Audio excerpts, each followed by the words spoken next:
Amygdala, yes, I said that right, is a boss I used to hate but have grown to really enjoy. Throughout the game, you're gonna see a lot of these creatures, and in my first playthrough, I really just wanted to fight one of them. I got my wish, but I was kinda disappointed. However, now I just think it's cool that they gave the player the opportunity to even fight this boss. This can be a difficult fight if you go at it the wrong way.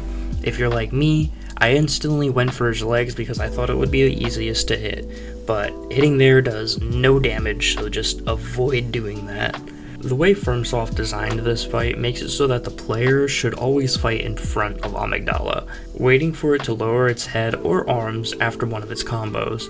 Hitting the head does a lot of damage, so I would mostly aim for that. Fighting the boss this way makes it feel so much more enjoyable. It turns into a good back and forth, waiting for Amygdala to finish their attack, running in, getting a hit or two, and then retreating a little bit. It's very different from the usual playstyle of Bloodborne where it's attack, attack, attack, and I kinda like this change. Personally, I think it's pretty impressive that they designed this boss in a way that's somewhat fun to fight. It's a big boss, so a lot of issues come up with that, specifically the camera and not being able to see what the boss is doing, but I think it's presented in a good way for Bloodborne. The player has to adapt to this boss and not really do what they've been told to do the whole game. If any of you like Elden Ring, I would really compare this boss to fighting the dragons in the open world.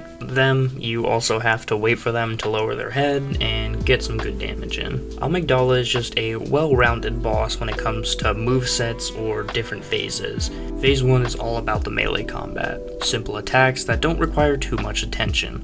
But phase 2 starts, and those melee attacks start getting AoE magic explosions paired with them, so you have to be a little more on your toes. And I don't know if this is completely accurate, but it seems like he starts to utilize more of his ranged attacks during phase 2. But phase 3 is just cool. It's where the fight really starts, in my opinion.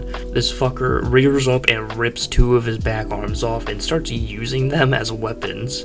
This doubles his melee range, so getting further away is not a good idea. It forces the player to adapt and stay closer to Amygdala. Overall, it's just a well-rounded and enjoyable boss for me.